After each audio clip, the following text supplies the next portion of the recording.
fire. We know we're blessed, we know we God bless.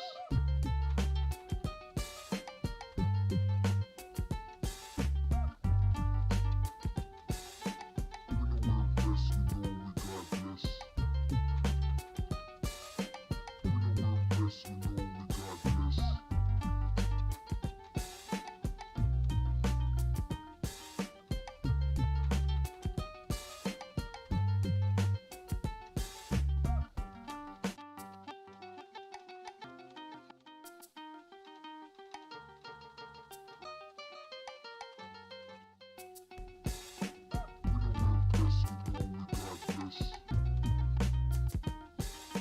We know we're blessed, we know we God bless.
Hey fellas, Fellas, welcome back to the Fellas Show. we're It back. is Wednesday, Thursday, Friday, Thursday. July 22nd. Day with Friday. True. Tech Friday, too. Oh, big Tech Friday, big Baseball Fellas Friday. Big baseball fellas Friday. Not a big slate today, too. We're going to have to actually talk about sports for a while. Imagine that. Sports last night. Wait! Sports I gotta find that music guy. He won't stop. All right, Stop. there we go. Are we stopped? He stopped. Are we ready to sport talk? We can sport talk now. Alright, sport talk. Sports talking for today. First things first, we have to talk about the NHL expansion draft last night. The Seattle Kraken now have a fully built out roster. that consists of people that I did not think that they were going to take. I went all weird with it. They went a little different with it. They kind of went along the same lines as the Vegas Golden Knights, where we're not going to take all the All-Stars, but rather take a bunch of players that I believe the GM or the owner said we're going to take players who want to play. They have to have good character off the ice. They have to be able to work hard on the ice. So they just went with physicality. They took a lot of big boys, a lot of big boys. Players that are known for skating very hard and players that are known to be very, very good characters off the ice. So that was their whole kind of, I guess, characteristics of the players they want, which is cool. Like, the Vegas Golden Knights did it, obviously went to the Stanley Cup Finals when they did it. However, they left some fucking names on the board this time. Now, the Vegas Golden Knights took the big names that they could get. There just wasn't an over plethora of good names when the Vegas Golden Knights. Now, I'm not going to say that there was, like, just all-stars to take from in this expansion draft. However, there are some big-ass names that were available to be taken that were not taken. The first one that comes to my mind is Gabriel Landeskog from the Colorado Avalanche. Number 2 to Nathan McKinnon. I think he had 34-ish points last season. Just maybe borderline 40 maybe. I don't know. Unbelievable player. Even if you don't want that guy on your team, I don't understand what would stop you from taking Gabriel Landeskog and then just dealing him to another team. Yeah, fair. Now, it could be something with the cap. I didn't look that far into it, but there were a lot of players out there that could have easily been taken and that weren't. And, hey, man, if you've got your whole chemistry thing that you're trying to work on, like, that's awesome, but whew, they missed some good ones. Gabriel Landeskog was one of the biggest names I saw that got missed. Nino Niederreiter from the Carolina Hurricanes also got missed. Instead, they took Morgan Geekie. Couldn't tell you who that is. Now, don't get me wrong. They took some great players. Tyler Pitlick from the Arizona Coyotes, very good. Mike Giordano, a little old, but a very well-known, great defenseman for the Calgary Flames. Chris Driedger is going to be their starting goalie, veteran from the Florida Panthers. Saw an interview with him. He seems very, very, very, very excited to be on this team. Some other names, Joey Dackard for the goalie for the Ottawa Senators, one of their, I wouldn't say huge picks. Yanni Gourde was one of the biggest names I think I saw, just as far as like one of the best picks. Young guy, center for the Tampa Bay Lightning. He's already won 2 Stanley Cups, obviously in back-to-back years. The cap is up at like 5.1 for him, but good pick. Jared McCann from the Toronto Maple Leafs, also a very good pick. A couple others in there too. Vanacek they got from Washington Capitals. But there were just players that I'm shocked they didn't take. Capo Kakinen from the Minnesota Wild is one of them, our backup goalie. It's just one of those players that, you know, backup goalie, rookie year, had an incredible season for what he played. Why wouldn't you take him? Especially when you already took another couple of young goalies too. This is a very young team, very, very young team, 23, 24-year-olds everywhere, and then paired with 36-year-old defensemen, and right. like, which is a good idea. You know, Yeah. It's not a bad idea. I really expected them to grab some names that they didn't. And I think trying to compare this to the Vegas Golden Knights, I don't think this was as successful as Vegas Golden Knights. Now, remember, VGK was supposed to be one of the worst expansion teams in the history of expansions.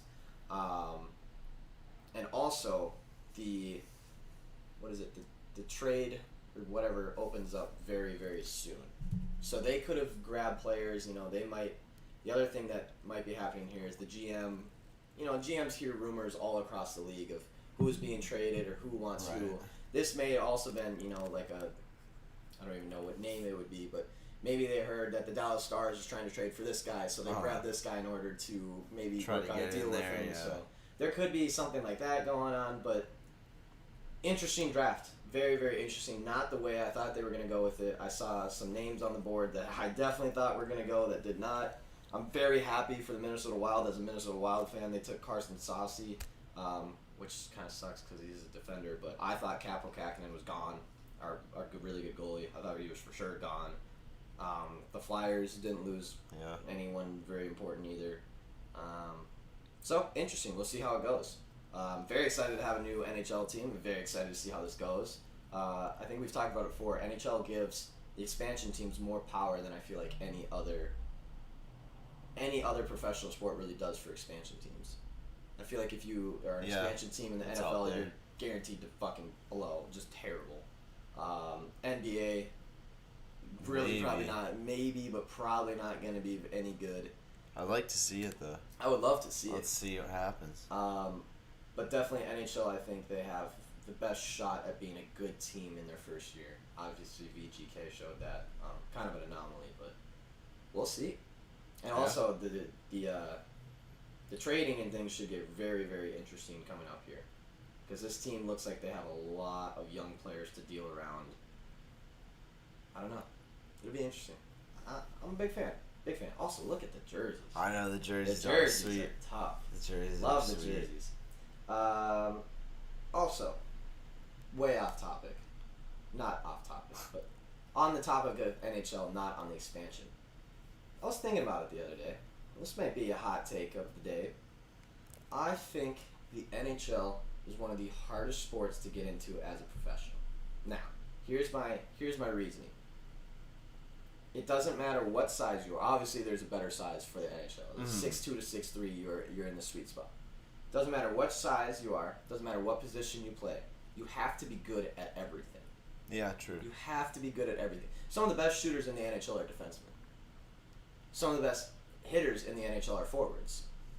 Some of the best stick handlers are defensemen. Like, it's crazy that 5 guys on the ice at the same time, and you all have to be able to do everything at an extremely high level. Now, this isn't to take away from any other sport, but when I look at it, basketball, you have an extreme advantage if you're over 6'9". You immediately separate yourself from the rest of the pool. Or 6'8", whatever. You obviously have to have talent. You have to be able... But there's players who play all offense and no defense.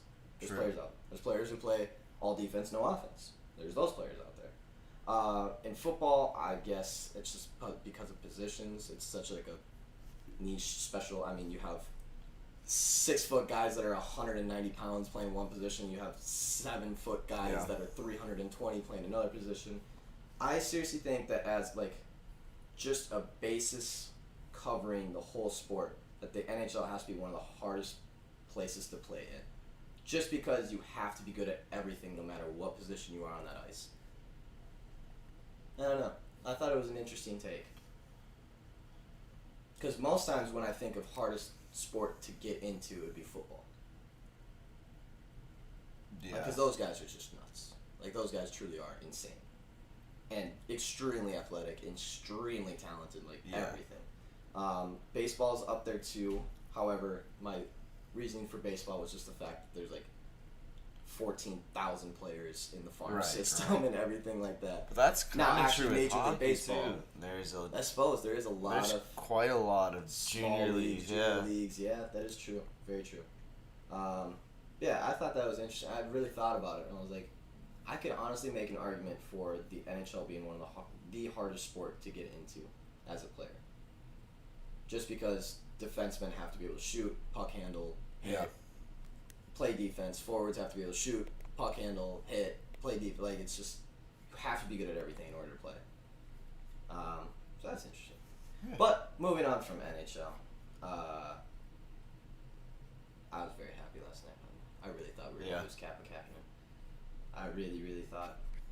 I thought, honestly, with the names that they were allowed to take, I thought the Seattle Kraken were going to be It's going to be crazy. like borderline just all-stars. Let me see. Well, they didn't do it. They didn't go for that. So from Anaheim, they could have gotten Ryan Getzlaf, Yeah. which is, if you don't know hockey, Ryan Getzlaf is a huge name. Very old. Get it? Like, old guy. I think he's 36. But, I mean, you took other 36-year-old veterans that weren't named Ryan Getzlaf. Anyways, from Anaheim, I would have probably taken Ryan. Just as far as, like, a veteran out there that would have been able to help you quite a bit. Arizona, I think they got it right with Tyler Pitlick. I mean, there's a couple other big names in there, but that was the right one. Boston Bruins, they passed on David Krejci, who is old, I understand. The one I was really surprised with, where is he? Taylor Hall. Taylor Hall was available to take for the Boston Bruins. 10 assists, 23 assists, 10 goals, 29 years old. I can't believe they didn't take him. I thought for sure they would. That seems like a perfect fit for a brand new team. Yeah. They didn't. So, again, they're clearly going for something else. There's one other name I saw on here as well that I was very, very, very surprised. Nino was a big one. Nino Niederreiter from Carolina was another one. Gabriel Landeskog was a huge one that I think, like, look at this man's stats. He had scored 52 points last season. He's 28 years old. Wow. He still has another 4 years in his prime in the NHL. He has 9 years underneath his belt already. He was a Rookie of the Year in 2011, 2012. He has not regressed at all. Like, he's played great every single season. It's just... It is I weird. get it. If you're going for a chemistry thing and Landeskog just doesn't fit it, yes. But at the same time, that player is so fucking good. Like, why can't he fit it? You make him fit at that. Why can't he? You make him fit. If he has a problem, you work on him, or again, you take him and deal him.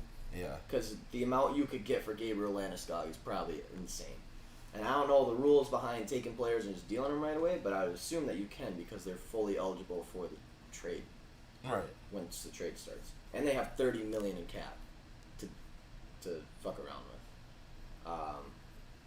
So yeah, just really interesting.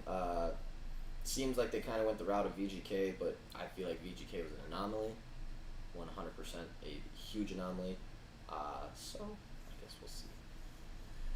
What else do we have for sports? Well. College football, baby. College. Oh, that sounds so nice. I know. So that is such a nice sounding. It's not yet though, but it's coming. And as we know, expansion playoffs is coming. Oh, that's We right. don't know exactly how yet, but I hope it's better somehow. than 16, I heard. I heard rumors of 16. I don't think it'll be 16. I think that's too many. I don't think they'll want to do. Oh, but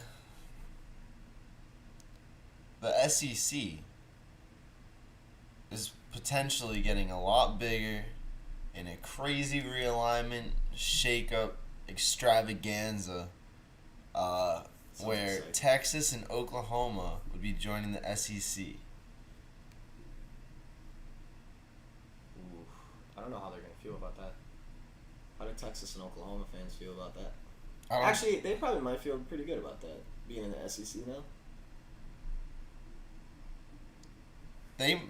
It's already in the process. They're inquiring and stuff. There's a lot of confusion around it. Like, people who even are sources for the Big 12, work for the Big 12, are like, there's a lot of smoke around this. I don't know what's going on.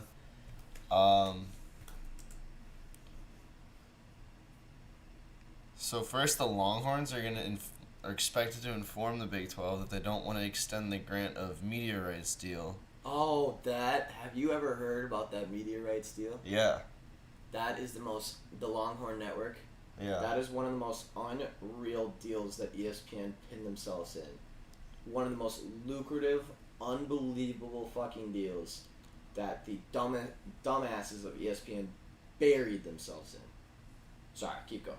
That deal is ridiculous. So they're calling out of that. That's how much they're probably getting out of the Big 12. They canceled the deal. Because there's no one who watches the network. Yeah. It was a network that they thought was going to do really well, and then ended up not because of the amount of money that you had to pay for it, and just like the not overwhelming. There was other ways of doing it, and ESPN pinned themselves into like five, don't even know the numbers, a 4-year like 100 and massive amounts of money to do this network, and it just was a complete bust. Anyways. That's wild. I'm reading here that Big 12 fans are not happy. Oh yeah, Big 12 fans won't be. However, it seems like this has happened before, so everyone's just kind of like, yeah, we'll see. Yeah. The first sentence of the headline is, well, Big 12 fans have seen this movie before. Right. So, I don't know. I wouldn't mind seeing them in the SEC. Watch Oklahoma and Texas get beat down a few years in a row. It'd be kind of fun to watch. Actually, I kind of like Oklahoma, though. Me too. I don't like Texas. Texas can lose for all I want. I do like Oklahoma, though. I think Baker made me a fan of Oklahoma a lot. Hey, Stephanie, how you doing? Sammy sleeps. Oklahoma. The Oklahoma man himself. The Oklahoma legend. True. He walked so Baker Mayfield could fly. We have Olympic stuff, right? Isn't like everyone out of the Olympics? Well, yeah, that's one on one side. But on the fun fact betting side, Oh. so we don't have to get all depressed, there's going to be some... Are you kidding me? I'm trying to speak. These advertisements. Anyway. I hear you. I watched you just click out of that ad. It was another one. Alright. They're gone. They're gone. All of them. They're gone. Yeah. So, sports books are going to be in like a pretty tough spot come this basketball Olympic tournament because... Not Australia to win it all. Yeah. Well, you and 50% of bettors. Really? Yeah, so after the exhibition, Team USA started at like minus 1,000 favorites, moved to 800, 600. Now they finally settled at minus 350 favorites. Meanwhile, in the second best odds, Australia was at plus 2,000, now dropped to plus 750. And what's interesting with this, they're getting 44.9% of bets and 54.3% of the money. So if Australia wins this, books are paying out plus 750 to 54% of the money. Or, yeah, 54% That of one's the money. going to sting. It's fine. They'll find a way to scheme people out of it and make their money back. Don't worry. Yeah, but also... That's a hell of a... That's 750 at 50%, though? Slovenia has also gotten 15% of bets and 15% of money, listed at plus 2,000. Is that the Jokic effect? Yes. Such a strict... Or the Luka effect. Oh, wait, yeah. Wrong.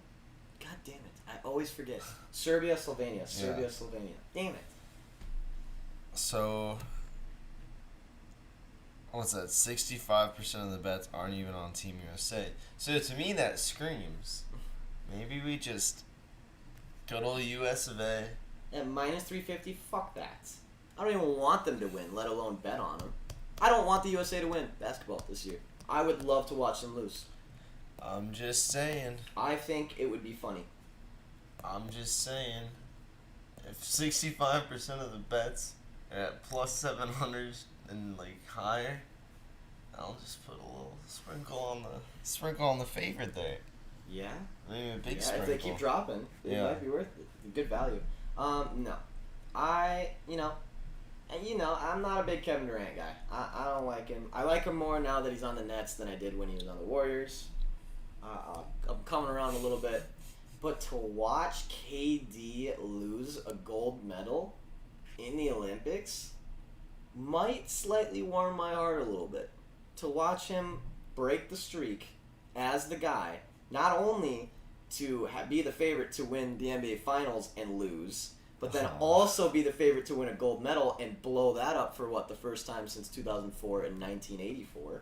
Bro, you're just like a demon. No, I just like when snakes get what they have coming for them. Bro, it's about the unity of the nation. No, it's Can't not. you put it aside, Olympics have bro? nothing to fucking do about unity with the nation. It's all about winning. That's all anyone cares about. Yeah, which unites the nation. In Winning return, solves everything. we see Good old JaVale McGee. Yeah, but I don't want put people. on his gold medal. I don't want people to Are you unite kidding? around Don't KD. you want to see? I don't want people to run. I would rather people You be don't like, want to fuck see. you, KD. You're the you reason don't want we to lost. see JaVale McGee on the podium, No. standing like this. No. And then actually they have to put on their own medal, so they'll that's take it right. and put it on And themselves. They're recycled medals now. Oh, good. Dude. Because the Olympics can't afford gold and silver anymore. Is basically why. You're just a hater, man. No, I just like to watch karma take its course. You want to leave your team and go play for better teams and try and win championships? Good, go ahead.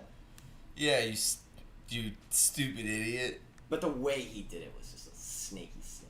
Yeah, it was snaky. It was snaky. You're saying karma has a way of working itself out. And if this is the way it works itself out, where he goes to the best team and he loses, and then goes to another best team and loses a gold medal for the first time in 20 years, it's just karma, man. Just don't be a snake next time, you know? Alright, so I'm hammering USA. I'm absolutely putting the house, the cat, and the dog on it. And the kitchen sink. Well, how are you going to get the kitchen sink out? I'll find a way. Alright, fair enough. Don't you Your worry hot about glue gun. Don't you worry about that. You and your hot glue gun are gonna figure out a way to get the kitchen sink out. Dude, that's all. I'll put the new sink. Or I'll do something with the hot glue gun.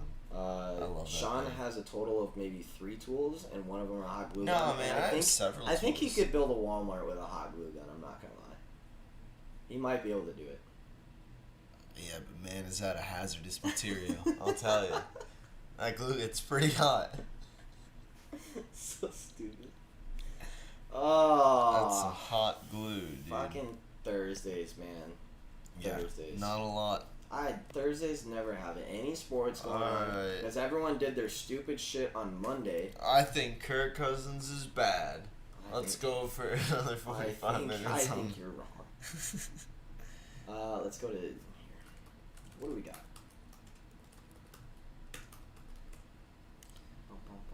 Stephanie, what do you want to talk about today? As you Oh, know. Maria Taylor leaves ESPN. Yeah. Join ESPN. Or just join SEC. No.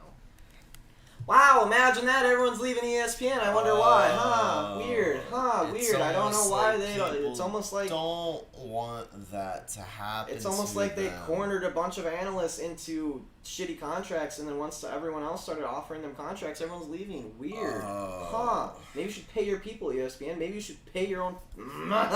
You're only like the most fucking lucrative business in the entire world, Disney. Why don't you pay your fucking employees? That's it. That's all I have. Thank you. I don't like ESPN. I think they're dirty, schemy, scammy, fucking owned by Disney company. And I also hate Disney. Because they ruined everything. How does that make you feel? Bad. Like, I want analysts to get the credit they deserve and the money that they deserve, because they're the reason that fucking stupid-ass network is still going, because for some reason, their whole business model of, hey, let's show highlights has gone out the window and replaced it with, hey, let's listen to a bunch of people that we don't fucking care about that we underpay. Okay, cool, ESPN. Yeah, I'll definitely watch that. That's much better. Thank you. I want 24-hour top 10. Yeah. You could just rerun it every day for the past, 30 years of top 10, and you will have 30 years worth of content. That's all we want to see anyways.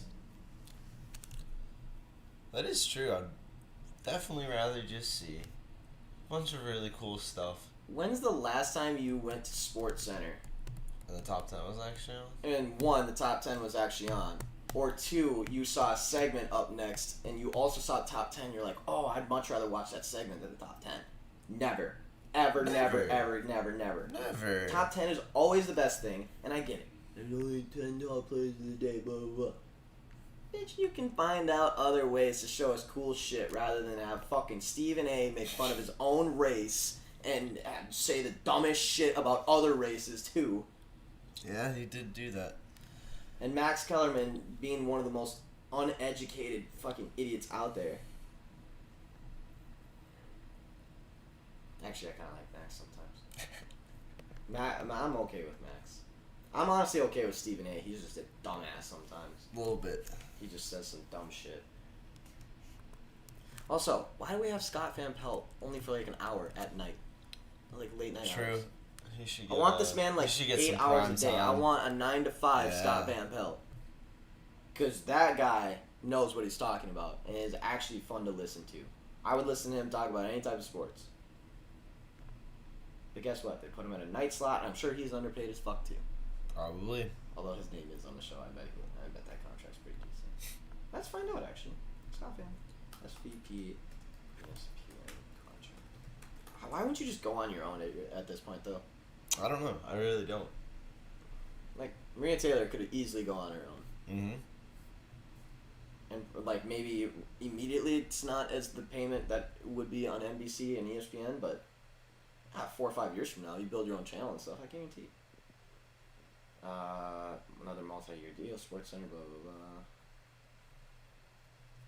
Scott Van Pelt's Sports Center is averaging 181,000 male viewers aged 18 to 34.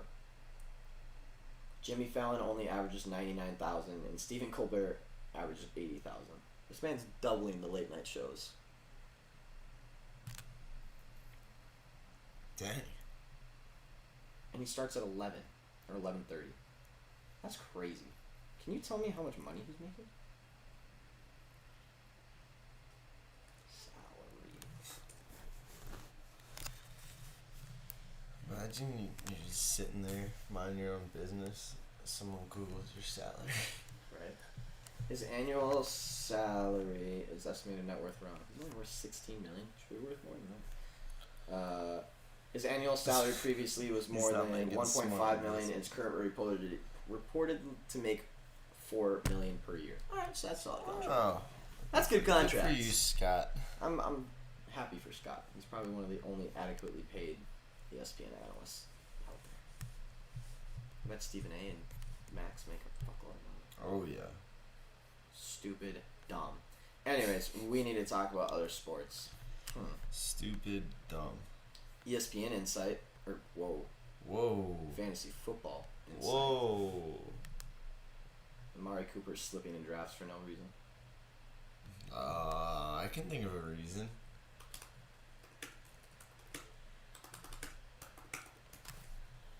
He didn't do anything last year. He didn't have a quarterback last year.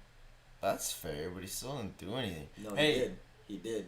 The first 4 games, he was on pace to be wide receiver 1. If he kept the pace the whole season, he would have been wide receiver 1 in the first 4 games with Dak. What, like just on the team? No, his stats for the first 4 games, on pace to be wide receiver 1 for last season, with Dak as his quarterback. He was He was averaging like 11 receptions, 120 yards, and a touchdown a game. It was unbelievable. Well, then he got outplayed when Dak was out, because then he It's didn't. true. CD Lamb did come in. Yeah. But you're telling me Amari Cooper at like a 5th and 6th round wide receiver right now? Whew. Solid. A borderline Solid. wide receiver 1? Woo. I actually do want to see his stats by because it was an unbelievable stat. Let's see. Amari Cooper slipping shouldn't be. Austin Eckler is always slipping and shouldn't be. That guy's crazy. Yeah. He's always like a top 5 running back, I feel like. Antonio Gibson slipping a little bit. Surprising. I don't know.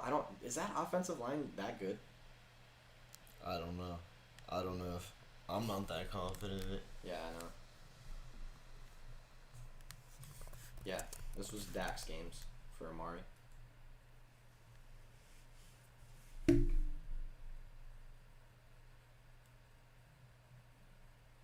The hell is that line? Yeah.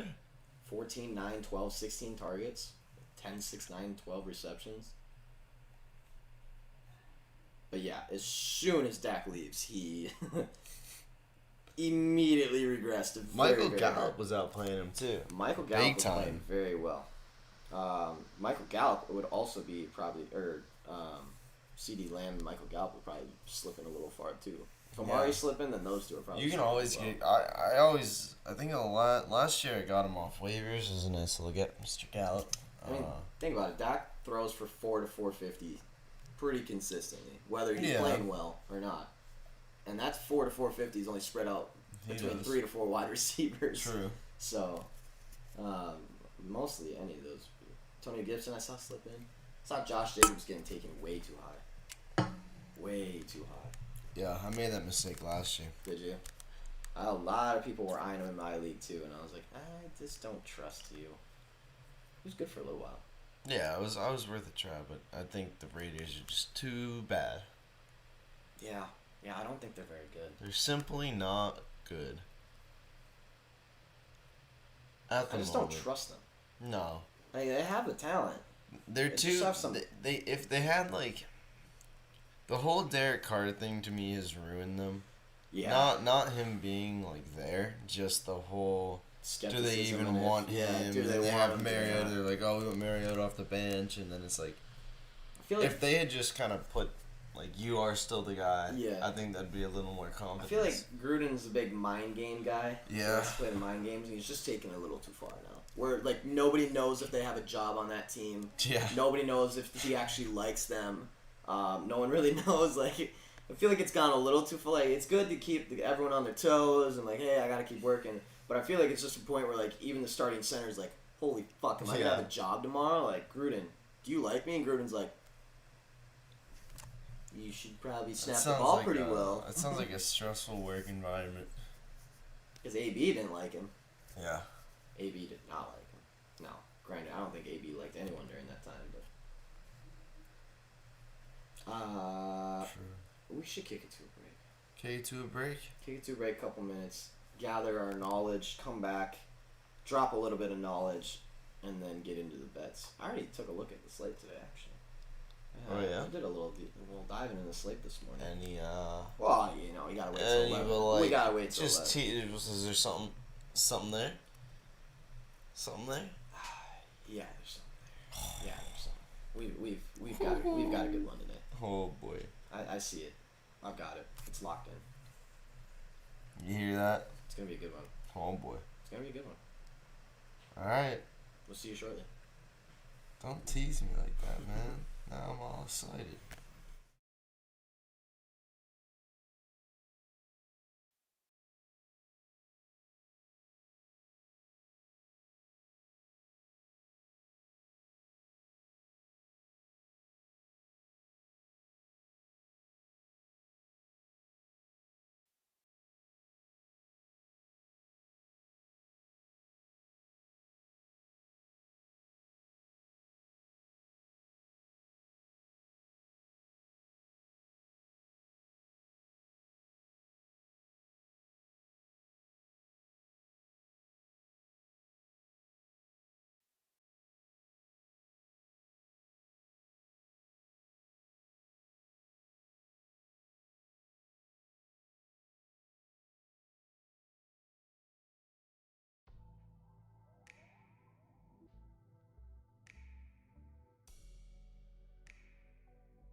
Hey, fellas. Hey, fellas. We are back. We are here. Yeah. What are we gonna do? What are we gonna do? Turn down the mics. I got it. If you guys ever hear white noise on the show, let us know in the chat, please. True. So we know. So we can solve the problem. So we can solve the problem and keep going with the show. Alright, what do we got? The entire country of Guinea has New backed Guinea out of or the Old Guinea? just straight up Guinea. Alright, cool. Classic. Classic. No sauce on it. Just the I like it old school. It's fine. give me just the dry Guinea. They're out? They're out. They're done? Yes. They left the Olympics out of concern for their athletes. How many athletes did they have? 2? They had 4. 4? Okay. They did only have 4 athletes, but Guinea has never won a medal in the Olympics. This could have been their year. This could have been their year. This could have been their year, and now it's not. Bullshit. They had 4. They had 5 athletes. I'm sorry. Respect to Guinea. They had 5 athletes. Hey, the law of percentages say they had a chance. They had a chance. They had a freestyle wrestler named Fatoumata, 2 swimmers, a runner. Isata. These are cool, really cool. Look, these are great. And then judo competitor. So a lot of just fighting and running and swimming. Must be Old Guinea then. It is Old Guinea. So if they're fighting it, that old school. Yeah, I don't know if New Guinea participates in the Olympics. Nah, it's probably like soccer and golf that they're more in the new age stuff, you know. Isn't New Guinea like very tribal still? No, it's new. I don't even know if do they participate? Papua New Guinea, yeah. Yes, they do. They do participate. Wait, so New Guinea and Guinea are actually 2 different places? Yes. Okay. Guinea's in Africa. Papua New Guinea is attached to New Zealand, right? I guess not. I don't know why you're asking me. Yeah, Bad person to ask. They are 2 different places. That is correct. I want to know. Right? I don't fucking know. I thought they were the same country. I was just acting like Old Guinea and New Guinea were 2 different places. Yeah, it's over I figured here. they were close to each other, though. They're not even close to each other? No, Like, they're just they're completely 2 different basically places. on the opposite sides of the world. Yeah, it's like right north of Australia. Boop, right up there. And then regular Guinea. Way the fuck over there. Regular Guinea's over here. They're only like halfway across the world from each other. Right here. Not far away. On the western coast of Africa. So. Here's a Neither question. have won a Here's medal a in the question for Olympics, ya. though. What came first, the Papa or the Guinea? I'm gonna assume the Guinea. Okay. Just because. Oh, That's true it. though, but the Papa. See? Oh, I don't know. Oh man, you bring up some It's a real good thinker. points. It's a real thinker this morning. Now I wonder if Papua New Guinea is participating, or if they're Yeah, if they- they also can't do Let's it. see, and also what sports they're in. I'm telling you, they're probably in that new age shit. A lot of golf. I don't know if that's necessarily true. They are expected to compete. Ooh, okay, so they have. Sailing, I knew it. I knew they were new age. What's athletics? They get a I've never actually seen that word in my life before. Universal. No, but universality. Universality? You received a universality.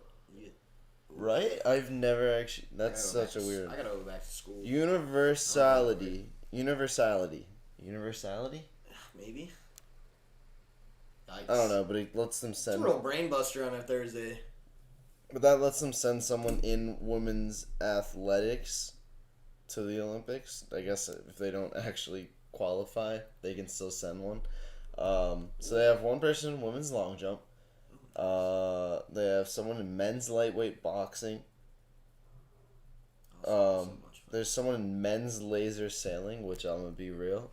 No idea what that means. Is that like lasers coming out of your I sailing? think so. And then Sailing around, you just they have. don't melt other people. Oh, these people might be related. There's New Guinea and Puppet. no, maybe no, but there's two people doing sailing. One doing men's laser named Te Ariki Numa. He's in men's laser, and then Rose Lee Numa is in women's laser radial. Wow. Which is, I think They're related? I think so. Nah, I think it's just coincidence. I think. Oh, I'm not gonna assume that, dude. I'm gonna guess second and a half cousins. I'm not gonna assume. Two swimmers, two weightlifters. Oh, they're well represented. Thursday. But still no medals. Thursday Fellows Show, Papua New Guinea. The main topic of conversation. Alright, how many countries... You know that when ESPN has a headline of Pittsburgh Steelers offensive line in flux, that their offensive line is in flux. Yeah. If even ESPN is breaking down the Pittsburgh Steelers offensive line, you're gonna struggle. Have that weird feeling. See, like, why do I keep going? See your little white noise? Oh, Literally just the car. yeah, it might be. Alright, well. There's a lot of countries that have never won one. Yeah, I knew that. I feel like there's more countries that haven't won one than have. The refugee Olympic team. Remember in that one? Was it Didn't they win one? 2016? Don't know. Don't they have a medal? North I do remember Yemen, the South refugee team. Yemen, SAR, Republic of China. Wow. Ooh. I like this head. Of course. It's fucking... Did you hear about how Yermin Mercedes? Ehrman says he's quitting baseball? Yeah. No, I did not hear about that. Yeah, he's it's kind of crazy. He just posted on Instagram, I think it says it's over, and it was like a whole thing. It is in Spanish, so I can't tell you exactly what it says. Oh, I can actually. Yeah, I was like, But there's a translation, so I can tell you exactly what it said. First of all, I want to thank God for giving me life. To the fans that without them I was nothing. Well, it's not a good translation, I'll tell you that. Okay. To my family for understanding me, always, I will walk away from baseball for a while. God bless you. It's over. And then he apologized to members of the media for his immaturity, and it's not clear what he was referencing, so I don't know what that's all about. He hasn't sent in his retirement papers yet. Sounds like he was having a bad day. Perhaps. He went 8 for 8 to start the season. The most consecutive hits to start an MLB season since 1900. He was hitting 415, 16 RBIs, 5 home runs. Rookie year. And just like, it's over. Goodbye. What is he Oh. doing? What is he doing? He had some drama with the manager when he hit a home run when the White Sox had an 11-run lead over the Twins. Good for him. The unwritten rule debate. They were not happy with him. I remember that. They were like, his manager straight up threw him under the bus on the TV. He's like, he will never. Yeah. Right? On the Padres. Was it Vladdy? No. Or someone else? Pirates. Padres. It was Tatis. Yeah, it was. It was Tatis. Yeah, Tatis went and hit a big... Which is so dumb. Yeah, it's really... I get there's unwritten rules in every sport and everything, but come on, man. It's a professional fucking sport. You're getting paid a lot of money to make your stats better. A lot of money. Tatis is going to have an insane fucking contract. Oh, and so it looks like... And as a rookie, man, that you're trying to, like, pad your stats a little bit? Come on. He got demoted to AAA on July 2nd, and then he posted the message on Instagram yesterday after he was pulled for a pinch hitter in the 6th inning. Stephanie, the unwritten rule is after a... what was it, 8-run lead after the 6th inning, 5th inning. I've got this totally Yeah, wrong. 6 or I've got this 7, totally I wrong. believe. It's a certain amount of runs after a certain inning. You're not. The unwritten rule says don't swing on a 3-0 pitch. Yeah. I think don't try and hit a dinger. Like don't power up for a dinger. I think that's one of the only two, or what I know of, because I know Tatis got in trouble. Well, there's a For lot swinging of on a- unwritten rules. there's a but lot of there's unwritten Yeah, rules. the main one is The ones swinging we're on talking a about, swinging on a 3-0. 3-0, after 3-1. a- You're supposed to just take the base. You're supposed to take the base after a certain amount of innings with a certain lead, and I'm sure when an 11-run lead, you're not supposed to hit a dinger of some like. I'm sure there's a rule somewhere that's like, don't choke up. Yeah. And go for it all. Yes, lots, but yes, too many unwritten rules in the MLB. Too many And they're young just guys not trying to make a name fun for themselves. unwritten rules. They're like, They're why dumb are you such a baby? It's basically like participation. Yeah. Like it reminds me of rec. Like Yeah. rec sports, where hey, after 8 goals, you have to do 6 passes before you score a goal. I remember that in soccer, we would just be beating the piss out of a team. Our coach is like, all right, guys, you have to make 10 passes before a goal, Yeah. otherwise we're not going to count it. It's like, all right, fine, whatever. Stupid. It's professional fucking sports. Professional. People getting paid millions of dollars. Millions and millions and millions of dollars to do these things, to hit the ball, and then he hits the ball and everyone's mad at him for hitting the ball. Yep. When the best players in the MLB only hit the ball 1 out of every 3 times, you're mad at him that he hit a ball. It's fucking stupid. Get with the times, MLB. We're no longer with the participation shit. No more. I thought we were going into that era, not leaving that era. Of like the participation award era. Yeah, but this is out of the sake of history. Yeah. So people aren't as Traditions die, man. I feel like Yeah. there's no tradition in sports. yes, Every I mean, generation baseball brings like a new... absolutely has a lot of tradition. That's why we have to talk about Guys, this right don't now. change anything. Let's just let the sport die.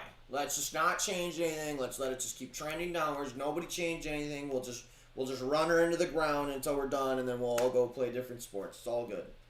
We'll find different leagues. We'll find different sports. Don't worry. We'll all take little, smaller contracts. It's all good. That does sound like a good Let's plan. just not make it appealing. That's a great idea. Smart, MLB. Keep doing that. See where it gets at. Giannis got chicken nuggets after the finals. Jerry Jones says he'd do anything, quote, to make the Super Bowl this year. Okay. Look at his old ass talking. This just in, owner of football team wants to make Super Bowl in the football season. I'd do anything known to man to get a Super Bowl. That's a fact. The words he said, quote, I'd do anything known to man to get a Super Bowl. That's a fact.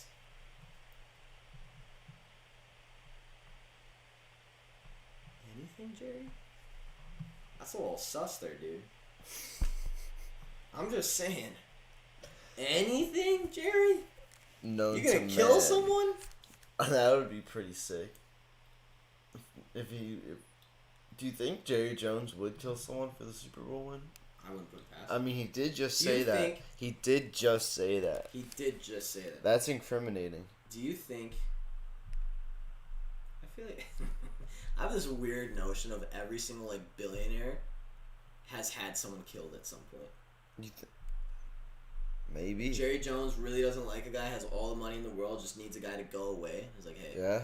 take care of that guy. All of a sudden that guy disappears, no one knows why. Hey, I don't want to disappear, so I'm not going to speak to that, but perhaps. I do anything known to man to get a Super Bowl. I feel like that's probably not the words you want to be openly saying to a news company. You gotta like pay the media. pay some guy with a bat to, like, just break some kneecaps or something. Jones became emotional at several Wow, this was like an emotional... Like, he was really really going Poor at it. Joey. Jones became emotional at several points of a nearly hour-long news conference. That's the only owner I know that could go on for an hour. Yeah. Starting with when he was asked about how he intends to get the Cowboys back to a time when they won 3 Super Bowls in a 4-year span in the 1990s. Oh, God, he went off. I've always had to be pragmatic at the end of the day, because if not, you'll end up on the outside looking in. You have to be real. But on the other hand, I've never thought that we couldn't be better, or never thought that we couldn't make it happen, even when we were not on paper, when we were not on paper, or we weren't as technically as good or sound. Okay, I got it. But I've never thought that, and I've got too many examples of how short-handed people have knocked them out of the park before. A lot of them in a lot of different areas. He keeps going. he really, I really don't know that I have any days or have any weeks where I don't think there's a pony in here somewhere. What the fuck is this man talking about? This man is saying he'd do anything known to man to win a Super Bowl, and then follows it up with, I really don't know that I have any days or have any weeks where I don't think there's a pony in here somewhere. Where's the pony, Jerry? You have a lot of days where you ask yourself, what are you doing in the middle of this? Well, Jerry, you're making your team worse, which you have been doing since you were the owner of that team. That has served me well. This isn't an me, but I've had a lot of people tell me, you're naive, or say, he's naive. Well, it's a beautiful world. It's a better world to be naive than to be skeptical and be negative all the time. Is this man TED talking out here? Like in a news conference? Like what It's better to be naive than skeptical? Is that even good advice? Also, Find your where's pony, the pony? Where's the pony, Jerry? Jerry, where's your pony? Not like What Vrabel. is he on about? Not like Vrabel, haha, he would have give away his manhood. Yeah, see? True. He's specified. He's specified. Not anything. I will chop off this manhood. Anyways, this keeps going. And I wasn't going to read the whole thing, but now I really want to. Jones choked up when discussing former coach Jimmy Johnson's tenure with the Cowboys. Now that Johnson is headed into the Pro Football Hall of Fame next month. Well, I think of those great times, and Jimmy's a great coach. Ridiculous. My role here was, my job was to keep it together. It was my job. Should have had deference to something that was working good. This man is one of the most uneducated talkers I've ever seen. Those are the things that come to my mind. We had a great run of it. He's a great coach, and I'm proud to have him as a friend and proud to have had the times that we had. We just had a great experience. Correct me if I'm wrong, but Jimmy Johnson hasn't been a part of that team for like fucking ever, right? Like it's been a long time to still be getting choked up about like 20 years later. When's the last time Jimmy Johnson was their coach? It was a while. I mean, I guess it's for Hall of Fame and everything.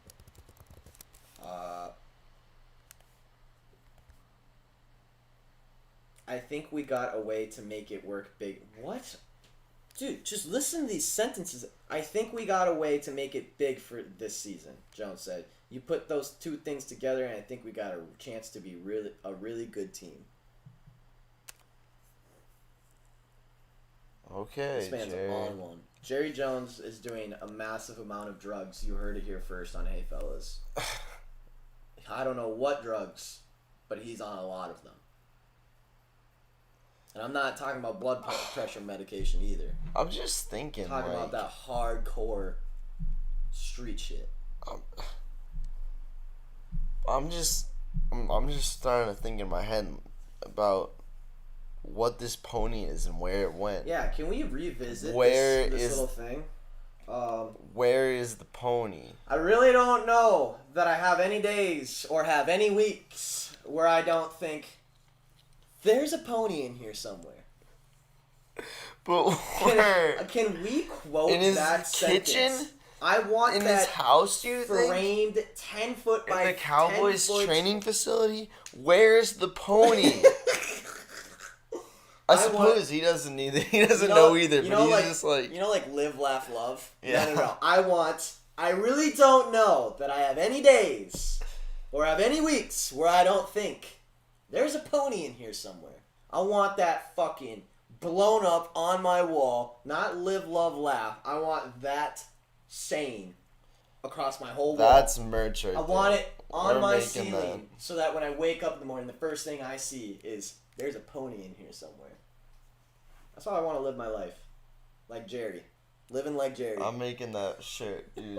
Jerry on a pony, and it just says, "There's a pony in here somewhere." Please do. Like, immediately after the That'll show. come out with the Be Nice Immediately to after You. the show, please come out with the merch of Jerry Jones. Alright, riding a I'm pony. gonna find a Fiverr guy that does drawings. That does Jerry Jones drawings. Yeah, dude. The thing is, and Now then you he see, goes can't on... stop fumbling the damn ball. And then Now wait, you see, but keeps right eating everyone. after the pony thing is when he starts going like, "It's better to be naive than it is to be," what did he say? Then skeptical. Can I hear? And so it just makes me. It's just like, is he is he just being naive about the pony being in there somewhere? Is it the pony? Well, he's not been called actually in naive there? many times, he said. So he might be naive to think there's a pony in there. Do you think there isn't a pony, He might be being naive about being naive at this point. or am Hang I on, just being yeah. skeptical? There's a Oh, 30-second let's clip on hear. here. Let's and hear. I'm I just gonna hope play he it. I'm says just gonna it. play it in the microphone. I hope he says I the hope pony he does. part. I don't know if he will though. I'd do anything known to man to get in a Super Bowl. That's a fact. And there's nothing in my mind that can have a higher priority than that. But the thing that means the most to me, and I care about, and I could probably be anywhere in the world I want to be by now. I want to be here with our team. That was very weird. That was a very weird. All right. Well, no insights This is on the an odd location of the press pony. conference. I need to pull up my notes real quick so I can copy paste this little The quote. sentence because this is a hell of a fucking sentence. That truly is. This man might be a scholar or a philosopher of some kind. I really don't know that I have any days or have any weeks where I don't think there's a pony in here.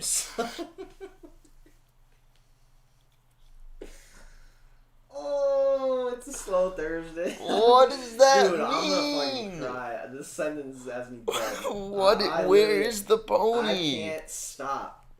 It's in there somewhere. Let's see if I can remember. I don't know if I have any days or any weeks where I don't think there's a pony in here somewhere. Can you please kick it to a break so we can start the bets? I can't.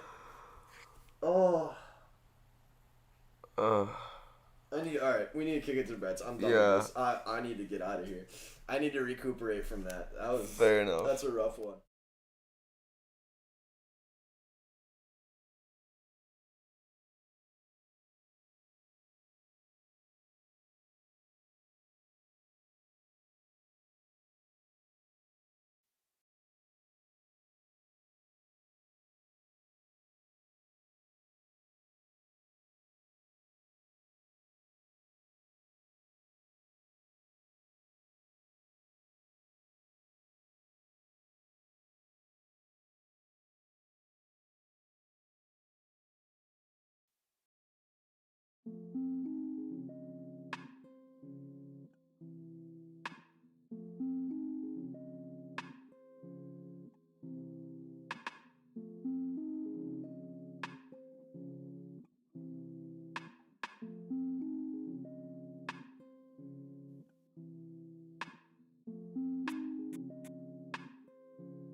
Fellas!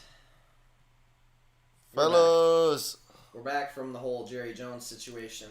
We're back. I've Calm it down. Calm it down. Recovered. I've wiped the tears from my eyes. I'm back in a good headspace. You could say we found the pony. I think we found the pony during the break. I actually had to take a break so I could go write that on my ceiling in my room, so now I have it. Every day when you wake up. Forever. I'm very excited. There's a pony here somewhere. God bless you. God bless you. Anyways, to start bets off today, we're only looking at MLB. It's a small slate today. 1, 2, 3, 4, 5, 6, 7, 8, 9 games, rather than our normal 15 to 17, which is unfortunate. But hey, we're gonna find some gems in here today.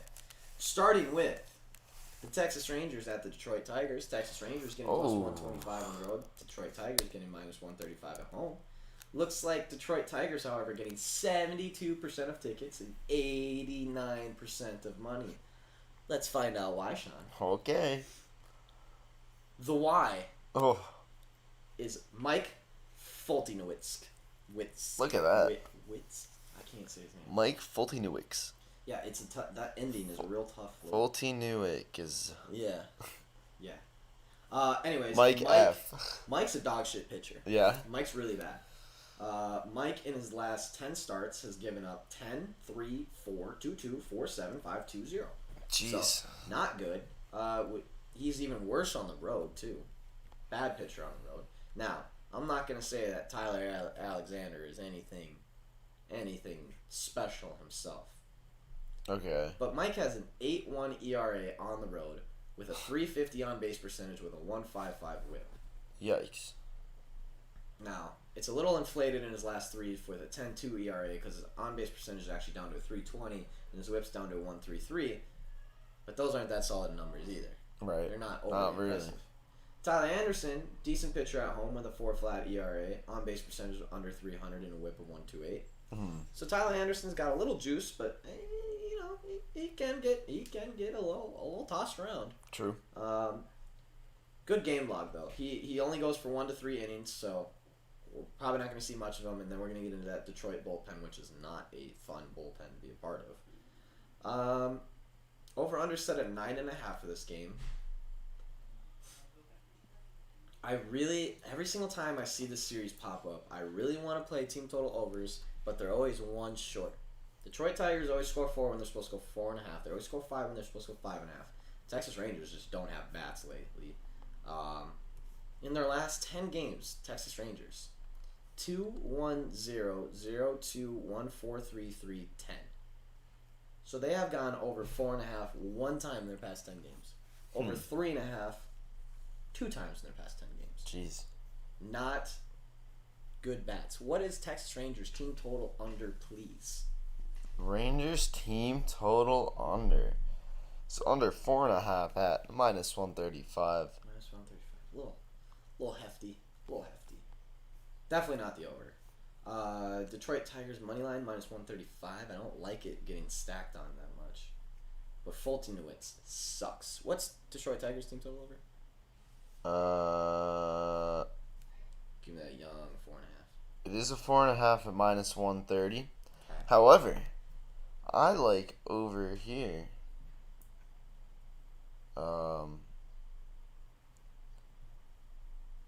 Team total first 5. The Tigers over 2.5 at minus 115. Okay. To get 3 off that boy. Yeah, I like that better. To get 3 off that boy at minus 115. Yeah, I like that better than the full game. Braxton, just popping in to let you know the Royals are live. This man gets 2 wins against the Brewers. And he just comes in talking his rah-rah. You gotta believe it now. Oh, Stephanie said it before I said it. 1 game and Braxton gets a big head, LOL. Get shit on, Braxton. Sons and 9. It sounds like a bet you'd actually make. Anyways, I like that Detroit Tigers over 2.5 first 5. Yeah. Minus 115. If I have a play for that game, that is it. I also think Detroit Tigers win this game with Mike fucking terrible Wazowski. Yeah, Mike Wazowski on the mound. Mike Wazowski. That's at 110. That's our only early game, so maybe we should probably put something on it. 'cause Got it. Else you're gonna be everyone bored wants all to bet, morning. and then otherwise people are gonna go and I'm start gonna have to betting go Russian over table there, tennis. and then everyone's regular driving around in their tennis, cars, and everyone's there's gonna put traffic on money the on- streets. Wait, where are you going with that? Cam, how you doing, Cam? Cam's in the chat. Anyways, second game of the day, we got 7:05 Atlanta Braves at the Phillies. Phillies suck. They got walked off by the Yankees last night. Yeah, a little bit there. That's embarrassing. Charlie Morton on the mound for Atlanta. Matt Moore on the mound for Philly. Now, I took a dive into this game, and I couldn't find anything, right? Oh. However, Okay, last Friday, I'm with you. Tech was on the show. He was. Tech talked about the fact that he really wanted to bet the Rays against the Braves, but he wouldn't because Charlie Morton was on the mound. He wouldn't do it. It was enough for him not to pull the trigger because he thinks that Charlie Morton's a very good pitcher. Now, Right. also remember back to last Friday. Matt Moore was also on the mound last Friday. True. And Tech talked to, and when I look at Matt Moore, I'm like, hey, game log, earned runs, 2.220.200.100. That seems like a great fucking pitcher to me. Yeah. But Tech talked about the fact that Matt Moore his hard hit contact is up. True. He's deceivingly good, is what he was talking about. He's deceivingly good, meaning he's worse than what he actually is. With that knowledge, and seeing that this game is late at an 8 or a 9, what's Atlanta Braves team total over? Oh. I don't like that they're being favored. I kind of expected them not to be. With the Phillies at home. Detroit bats are just working. Stephanie, Detroit bats are working. It's kind of like the Nats bats right now. I don't want to bet against them. There it is. Braves are 4.5 at minus 125. Alright, not worth it. But keep that in mind. That Tech has talked about both those pitchers. So maybe we just want to do a Braves money line kind of thing. 56% of tickets on the Braves, 75% of money on the Phillies. So it looks like Braves might be getting parlay. Interesting. Look at the Braves for a lean today if you want a lower juice parlay. I don't think I'm going to lay it VIP. But remember that Tech has talked about both these pitchers, one's trending one way and the other one's trending the other way.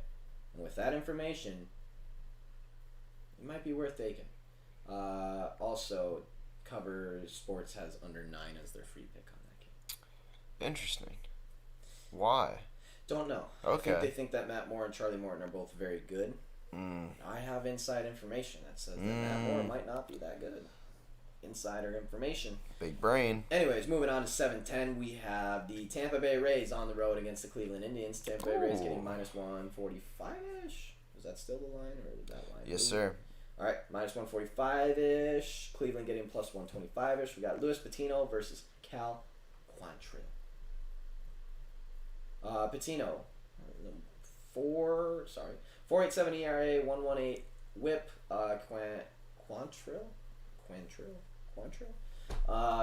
Better ERA at a 4 flat, but worse WHIP at a 1.37. Not a 3, sorry. 1.37. Let's see how the pitchers do home and away. Patino struggles on the road completely. 7.71 ERA with a on-base percentage of 350 and a WHIP of 1.54. Last 3 he has also struggled.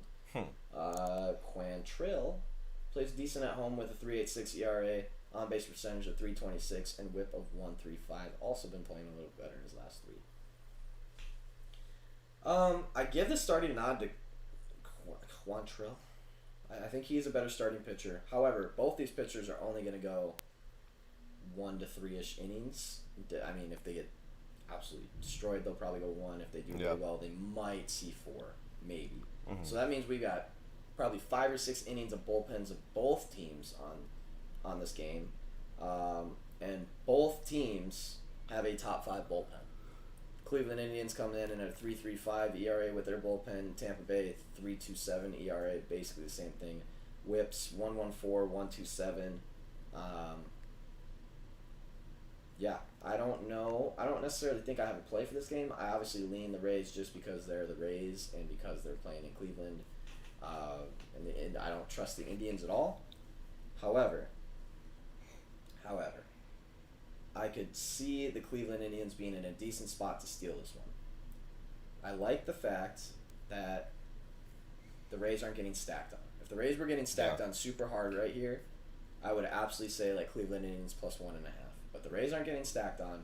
That makes me like them a little bit more. Right. Again, don't think it's worth taking because the starting pitcher matchup, they are not winning that starting pitching matchup. And this is one of those games where it's going to be the full game of you never know if that starting pitcher lets up a couple runs and then your rotation's completely fucked up for the rest of the game for the bullpen, or if that pitcher does go 3 scoreless innings and now you have matchups for the rest of the game with pitchers. So I don't know how this is going to go. I think the under-over is set way too high. I think 9.5 is too high. Yeah, but it's at minus 120, so it's a little bit of juice. A little bit of juice. I don't mind it, though. No, me neither. Cleveland Indians bats don't work that well. The Rays bats are very, very sporadic. 5-1, so this is their game log. 5-1, 7-0, 7-1, 5-7, 4-8. So it's kind of like every other. Right. And even like their last game against Baltimore, 5-4, that hits the under today. And I see the game being very, very similar to that. Kind of like a 5-4, 5-3, 4-2 kind of thing. Yeah, I really actually like that under 9.5. I think that's a very good line. Very, very good line today.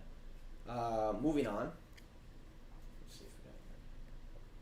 Moving on to San Diego, Miami. Do you have a starting pitcher listed for Miami yet? I do not. Nope, me neither. So we're going to stay away from that one. Looks like Blake Snell is on the mound for the Padres. He is an interesting pitcher. Started out the season terrible. Yeah. Game log was 157-037. Last 4 games, though, 0-0-0, and then 4. But that was against the Nats. Okay. And then after that 4, the Padres came in and didn't give up another run. So, Blake Snell definitely playing better than what he was in the beginning. I don't have any lines for this game, so I can't say anything. But if you're on the train, if you're still on the train of fade Blake Snell, you might want to hop off that train. I got stuck on that train for probably a game too long. Yeah. And it hurt a little bit. But I think he's being a better pitcher than what he was in the beginning of the season. On to the next game where I know I actually have a play. Ooh. 7:15, St. Louis Cardinals against Chicago Cubs. St. Louis Cardinals getting minus 127-ish at home. Cubs getting plus 105-ish on the road, and this one is pretty simple. We are taking the St. Louis Cardinals money line. That's all we need to know. 69% of tickets, 67% of money. It's a little bit of a stack, not too much. And the reason why we are taking it is because there's a guy named Kwang Hin Kim that plays for the St. Louis Cardinals, and he's a starting pitcher today, and he is fucking goated lately. Yeah. Absolutely insane. Started out the season, nothing special, 3-4-3, 1-1-4. In the 4 games since, 5 innings, 7 innings, 6 innings, 6 innings, 1 earned run, 0 earned runs. He's only been walking 2 guys a game. He hasn't given up a dinger in 5 games.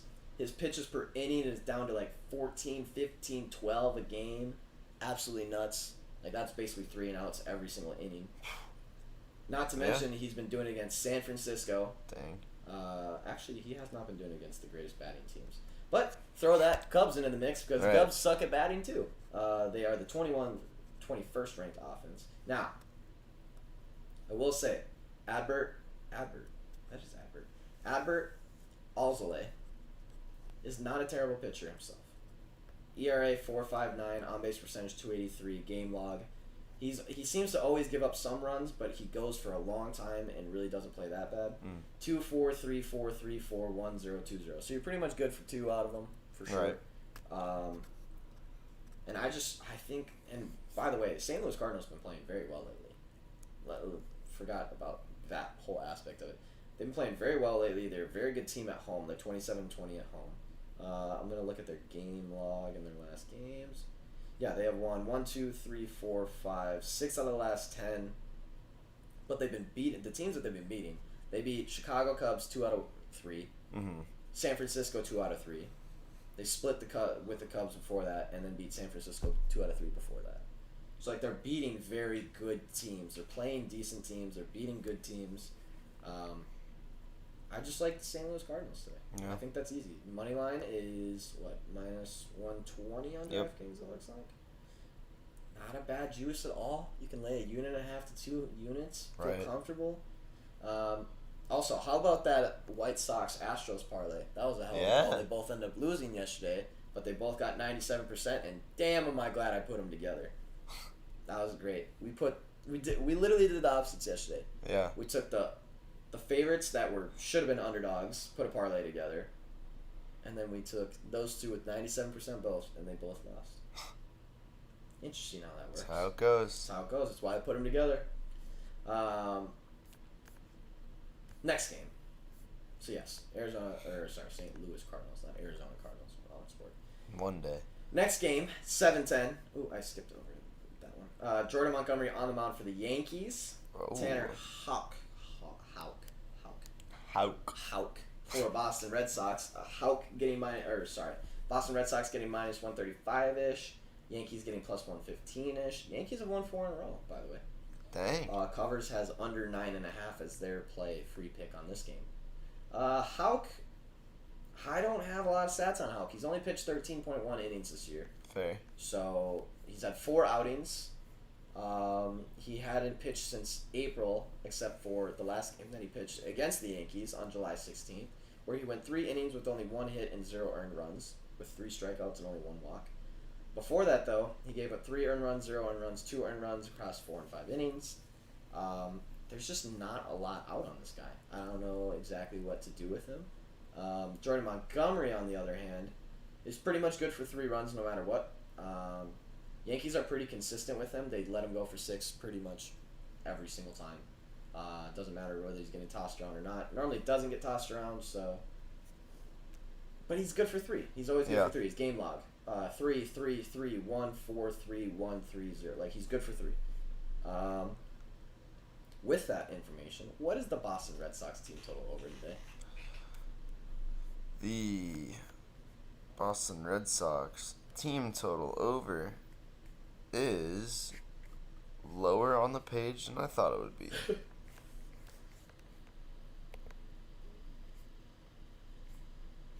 Strikeouts to score. First 5, first last, both teams. Extra innings, race to 3, 4, 5, 6, 7. Winning more. Weird. Well, I'll just say my lane for this game anyways. I just wanted to know what the Red Sox team total over is. Wish I could tell you. Also, look at the Yankees team total over. I kind of like... Now, you know. The fellas know. The fellas know that I would not say this unless I truly fucking meant it. Because I do not bet on this team unless I am absolutely have a strong feeling about it. It's true. I think we might take the Yankees today. 28% of tickets, 24% of money. We got them as underdogs going into Boston, where they have not been playing very well lately. They are only 4-10 in their last 10 games. The pitcher is relatively new. He hasn't really started much. He's only had 4 starts, and his first start came just the other day against the Yankees. So the Yankees have seen him before. Now, see what we got. I think we got Aaron Judge back. We do not have Aaron Judge back. We do not have a lot of players back. So that might be where it's coming from. However, they've won their last 4 without Aaron Judge because Aaron Judge isn't up there just striking out every single fucking at bat, which I don't understand why power hitters are still a thing in the MLB because they strike out all the goddamn time. Sorry. Anyways. Hey, that's alright, man. I truly think this is another good spot for the Yankees. Yeah. And I would not, and you know, I hate You would this know. damn You team. would I hate not. this You do fucking not team. want to give them credit We need unless to you stick have with to. it. Also, Barstool took Red Sox again, and just like 2-3 days ago, fade away. I like it. I like it a lot. But yes, I would never say the Yankees unless I had a strong path. I agree. We need sticky notes. Yeah. We need the sticky. I keep forgetting the sticky notes. They're here somewhere. I should go grab the sticky notes. They're around here somewhere. Anyways, like the Yankees to win today. Yeah. There's just too much of a question mark on this Houck guy. Mm-hmm. One team is trending upwards, the other team's trending downwards, and I would not have taken the Yankees if I saw even 50% of bets on them. But the fact that Boston getting slammed today at 75% on both sides, I'm gonna have to say it. I'm gonna have to say Yankees money line. Fair enough. It pains me. It really does. I hate when this team wins, but I do enjoy when I win. So, now, One of my favorite matchups of the day. Oh, sorry. Skipping over a game. Oh. Almost my favorite matchup of the day. Stay tuned. At 8:10, we have the Angels versus the Minnesota Twins. Angels on the road getting plus 133. Twins at home getting minus 145. This is an interesting one. We have on one side the regression man himself, Kenta Maeda, for the Twins. True. This man was Established. a balled out last season, all-star, all this shit, fucking unbelievable. Twins finally have a good ace. First time ever. Thank you, Jesus. That's all we've ever needed is good to start. It's good ace and good relievers. And then what does Kenta Maeda do coming into the season? He fucking sucks. He just throws yard after yard after yard. Starts out the season on a game log of 0-3-3-3-1-2-7. Motherfucker, blah, blah, blah, blah, blah, all this shit. Don't like him. Bet against him, and then what does he do? 0-0-3 in the next 3. Now, still think he's at a regression. Strikeouts are way up, though. Strikeouts are way up compared to what he was. I think he's pitching better than what he was. However, I will say that those 2 shutout games were against the Kansas City Royals and the Detroit Tigers. So, do with that information what you want. Okay. Whether it means a whole bunch or not, I don't know. But Andrew Heaney is a bad pitcher. A bad pitcher. 81 innings. Game log 4.3753.11345. So he's pretty much good for 3. Yeah. Pretty much good for 3. What are my team totals on this game? This one is actually here. Angels is over 4.5 at plus 105. Ooh. And then the Twins are 4.5 minus 140. Fuck. Motherfuckers. Game total over set at 9.5. Yeah. At minus 105, minus 110. Minus 120. Yeah.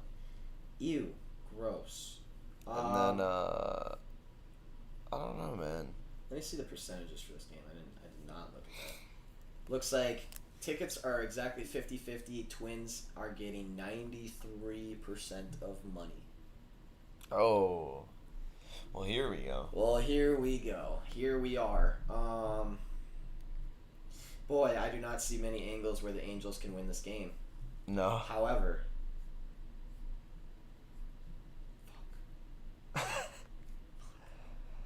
I don't want to lay the Twins. I do not. Not against the Angels. Sorry, lines have changed a little bit. Twins now getting 54% of tickets and 74% of money, and Angels have gone up to plus 130 now. Oh. So that line is moving today, and going to be moving. I think. All right, I found something. I think. Right. Twins first to 3 runs. Minus 115. Okay, that's not bad. I don't mind that. 3 off the bat, dude. He's good for 3. He's good for 3. He is good for 3. I'm just worried if Kenta Maeda is good for 8. Yeah, fair. It's just one of Just those has things. to be a little slower. Just the thing is, the 93% of money is really throwing. Yeah, that's odd. Because there's no reason people should be stacking on Twins. No. Ever. I don't care who's pitching or who's batting. I don't care if you're playing in a fucking backyard with Pablo Sanchez. You do not take the Minnesota Twins where they're getting 93% of money. You don't do it. With that said, I do think that they have a good chance of winning this game with Andrew Heaney on the mound. Give me an Ohtani home run. Okay. Give me an Ohtani home run. Now, biased, but Minnesota teams, whenever there's a good player playing against, like an all-star playing against us, they always crush us in every single sport. That's plus 215. What's his over 1.5 bases? Total Really don't know. bases over 1.5 minus 110.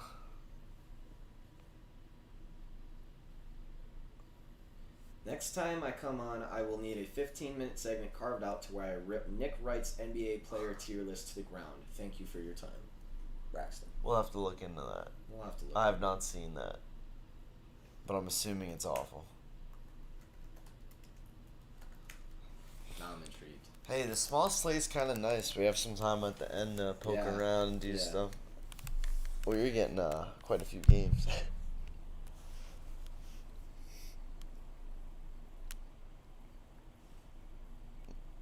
I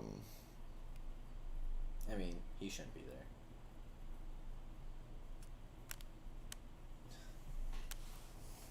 All right. All right, so just seeing what Braxton said. This guy, Fox Sports Radio, Nick Wright.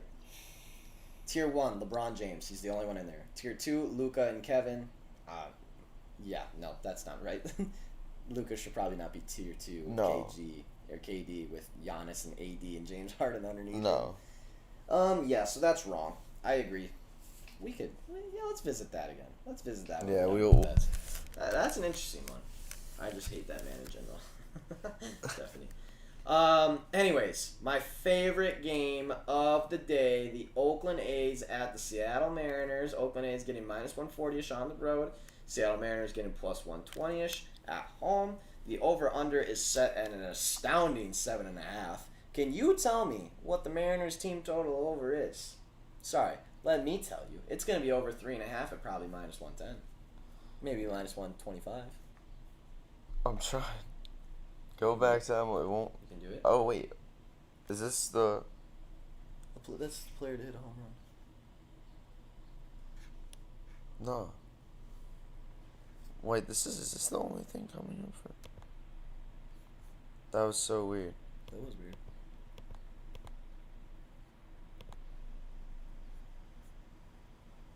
Alright, well. DraftKings is having some problems. There's an issue placing bets right now. It says at the top of the screen, and all of the lines just disappeared for baseball. Okay. So let's pull up a little FanDuel action. Yeah, I'm going Fox Bet right now. Maintenance. Is everyone down? Fox Bet's down. I'm seeing FanDuel. I'm seeing FanDuel. Alright.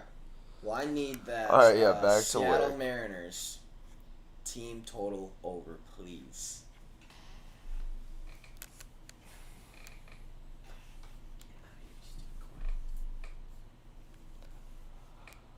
Hold on, I have to figure figure out it where out. Yeah, Seattle total runs over 3.5 at plus 100. Yes. What? Yes, we are smashing Woo! the fuck out of that. That's That is the play. That's crazy. Now, just so you know, Seattle's last 10 games, game log, 3-6-7, 4-6, 1-2-7, 4-4. So they've hit over 3.5, 1, 2, 3, 4, 5, 6, 7 times in the last 10 games. So, last 7 games. Now, who do we got to go against? It should be a really good pitcher, right? If we're saying that over 3.5 at plus 100, like that should be a damn good pitcher, right? Well, Sean Manaea isn't that good of a pitcher, though, is the problem. 109 innings, 3.28 ERA, on-base percentage of 300. Not terrible. Well, look at these game logs. Now, granted, he's going to go from 5 to 8 innings. Right. They always put him in. He always does well enough. But, like, 3 earned runs, 3 earned runs, 4 earned runs. And then, yes, towards the beginning of the season, he's playing much better. But in his last 3, 4 earned runs, 3 earned runs, 3 earned runs, if he's good for 2 or 3, Right. you're telling me the Mariners can't score 1 run on the Oakland A's bullpen? 1 run. I think they probably Team can. that's been having decent bats can't score 1 run on the Oakland A's bench, or the Oakland A's bullpen. I think Mariners over 3.5 at plus 100 is a fucking gem and a half. I love that. I saw it this morning and I was like, ooh. And I actually thought that over 3.5 was going to be minus. I thought it was going to be Yeah, I minus thought that too. I thought it was going to be minus 105 or minus 110. I'm surprised they gave us the plus 100, which makes me like it even more because they don't give plus 100s if they actually think it's going to happen. Right. Or if they don't think it's not going to happen. Yeah, whatever. It works. So yeah, Seattle Mariners over 3.5. I don't think I have a lean for who wins this game. Maybe I think Seattle could win this game too. Yeah. It's the same thing where they always get a little more value than what they should at plus 120. 72 degrees today. Wind coming out of the outfield in at 7 miles an hour. It shouldn't affect the ball too much. It is a little bit colder, but I still think that ball. I think the Seattle Mariners, especially at home too, they're a good home team. Sean Manaea in his last 3 hasn't been playing that well. As I said, on the road, 3.2 ERA with a 1.13 WHIP and an on-base percentage of 283. So pretty decent, but susceptible to a couple runs. And that's all we need. We need 2. We need 2 for sure out of them, and hope we can get 2 out of the bullpen. If we get 3 out of them, beautiful. That would be perfect. But yes, I do really like that Mariners team total over. I think that's a very good play for today. That brings us into the last game of the day. Oh, by the way, Giants money line yesterday, plus 137. Whole game just looking bad. We get a dinger in the first, and then we let up 2 runs in the bottom of the first, so it's 2-1 the whole fucking game. Looks like Giants aren't going to be able to score a damn run. Looks like the bet's dead. And then we get in the top of the fucking 9th, baby. We get in the last inning. Man chokes up on that bat and goes, "See you later, 2-run dinger, we're up 3-2. And then immediately after, the ump is a complete cheater. Obviously had money on the Giants. 3-2 count. Bases loaded, throws a fucking great strike right at the bottom of the box, calls it ball, runs in another run, 4-2. Oh. Giants take care of it in the bottom of the 9th. We win that bet 4-2. Absolutely had no business winning that bet, but we Absolutely fucking not. got it. That was sick. Wow, I love being on the right side of the cheating. Oh yeah. The right side of Vegas. Feels I love good. being on the right side of Vegas. Oh, feels good. Fuck you, Vegas. That was a great game, though. I actually fell asleep last night. Yeah. Oh, by the way, got my second vax yesterday. Was a little tired last night. Had to go to bed early, so I fell asleep in like the 7th inning of that game. Yeah. And I was already like, oh, this bet's dead. And my TV was still on SportsCenter this morning, and I was watching, and they're doing MLB highlights and stuff. And the last one was Giants Dodgers, and so I watched, and I was like, oh, here we go. And then all of a sudden it was like top of the 9th. And I was like, oh. I saw the dinger. I'm like, oh. I saw them walked in. Oh, I was so happy. Because that was the last bet we needed yesterday. Yeah. Astros and White Sox sucks. They're dead to me. White Sox are fucking stupid. I don't like them right now. Anyways, Giants Dodgers tonight. We have Desclafani on the mound for the Giants. And he is known to get crunched by the Dodgers. Dodgers getting minus 170-ish at home. Giants getting plus 150-ish on the road today. Desclafani versus Buehler. Both insanely good pitchers. Just, there's nothing bad about them. Desclafani, 2.78 ERA, .99 whip. Buehler, 2.37 ERA, .91 whip. Both pitchers are very good home and away. It doesn't matter. Both pitchers are solid in the last 3. However, the one angle I have on this game is the fact that the LA Dodgers rips Desclafani apart every game. I don't know if they win this game necessarily, but I see that over-under set at 7.5, which means the Dodgers team total has got to be 3.5, a little juiced, or 4.5 at plus money. If it's 3.5, I kind of want to take it. It was 4 at 4? minus 120 I don't mind 4. on FanDuel at least. Oh wait, that's down too. Okay. Actually, let's see what it is on BetUS real quick. Dodgers to score first is minus 106, That could be a very good bet. which is actually the favorite for some reason. The Giants are at minus 118. Weird. Dodgers over 4.5 at plus 105. I don't know if I trust the 4. I don't think I trust them to score 5. However, Yeah. they have ripped into Desclafani before, and after last night's game blowing that lead, they might be looking to get a little revenge on him. I definitely do not have a lean for who wins that game because I think both pitchers are great. I think both teams are great. And seeing what happened last night, good luck betting on a team to win. I think we got our little shot in this series. We got the Giants at plus money, and I think we kind of leave it at that. Yeah. That was a great win. I don't think we have to test the series again. However, if you're looking for a lean on the late night game, I think Dodgers team total over is a solid. Actually, no, not game total over. Dodgers team total over. That's the best one. That's all the bets for the day. Let's go back and I don't have my sticky notes, but it's a small slate today. So Yeah, no, you got Tigers first 5 over 2.5. yes. Okay. Tigers first 5 over 2.5. I do not have a play for the Atlanta Braves and Phillies. However, remember that Tech was on this show talking about how he wouldn't bet against Charlie Morton, and how Matt Moore he thinks is regressioning, and how his hard hit contact doesn't line up with how good he's been pitching. Right.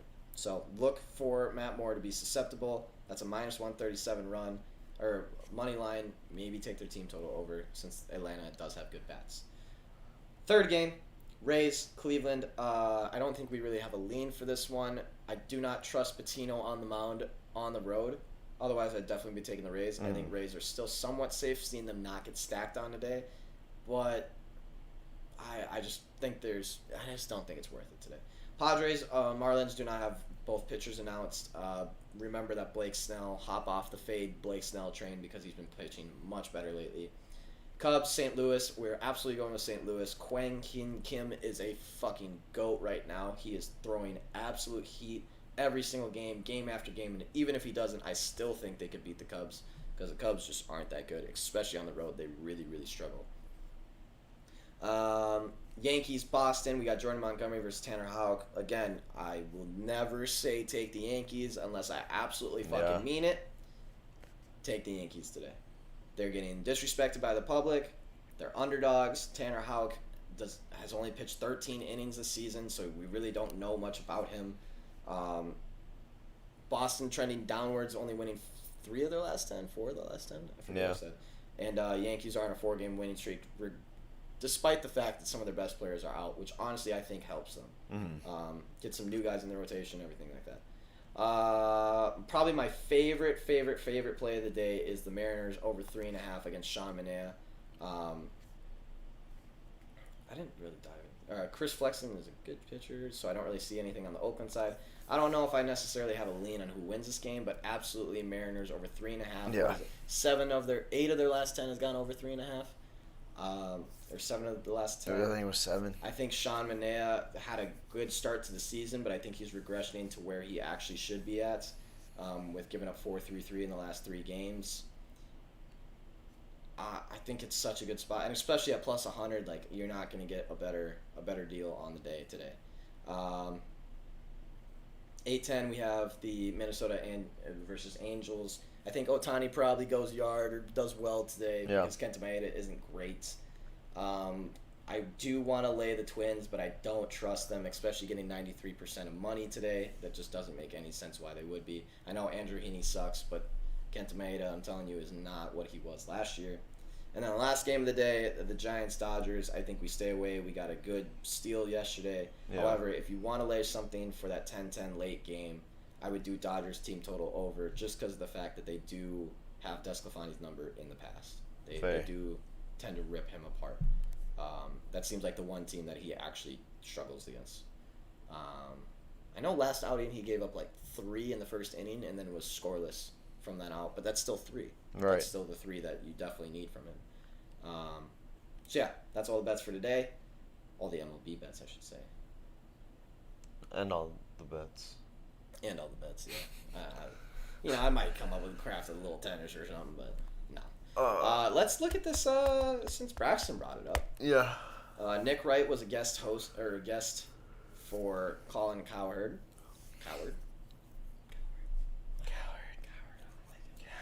He dropped 8 tiers of a player pyramid that takes the top 36 players, include them in 8 different tiers. Number 1, by himself, he has LeBron James. I don't agree. But you can just I can see why I get it. Whatever. Yeah, whatever. Yeah, I get it. Whatever. See, tier 2, now we run into a problem. Luka Doncic and KD. Absolutely believe the KD one is true. If you have LeBron at tier 1, you have to have KD at tier 2. However, I don't think Luka is a tier 2 player yet. No. Tier 3, maybe. And the fact that you put Luka over Giannis and James Harden and AD. I think, in my opinion, Giannis and James Harden go up to 2. Luka moves to 3. But you can only have 2 names in there. That's is that the 2, 3, 4, 5? Okay, so well in that case, so KD and Giannis. Then, and then move Luka down. Yeah, I don't even know if Luka gets tier 3. I don't know if he does. I also don't know if AD gets tier 3, to be honest. So tier 3 should be Kawhi. Steph. Steph Yeah. has to go up. Yeah, Steph goes up. I agree. Yeah. Harden. Luka goes down to tier 4. Yeah, AD goes to Can we 4. have a screenshot of this? Are we able to do that? This is interesting. Let me try to put it up. Maybe. Is there a way to do it? I haven't made a scene for Oh, it. damn. Alright, anyways. So we have tier 1 LeBron. And then two Wait, names let me underneath just- Hold on, what's it? him. The Nick, right? Nick. So we got LeBron, and then he says Luka and KD behind him, which I disagree with completely. I think it's Giannis and KD. And then the 3 underneath that, he has AD, Giannis, and James Harden. Move Giannis up to tier 2. Tier 3 should be James, Kawhi, and Steph. What? Yeah. And then tier 4 would be Jokic. I would move Embiid up to tier 4. I keep Damian Lillard at tier 4. Wait. And then I would move where's Joel up. where did Luka go? Luka would be like tier 5. And is AD 5? AD's gotta be 4. Yeah, AD's gotta be 4. Damn, that is tough. When you have limited names, that is really, really tough. Yeah, I would say it's gotta be. Man, I don't know. Stephanie, who is your top 5 players in the NBA? Cam, Braxton, if any of you are in, who are your top 5 players in the NBA? Currently, right now, not legacy-wise, top 5 players right now. Coming into the next season, the top 5 players you want on your team. Not even position-wise. Okay. And you can have 3 centers in there if you want. I just want the top 5 players that you would want on your team if you had to take one player out of the top 5. Because mine is KD, Giannis, Steph, James, and Joel.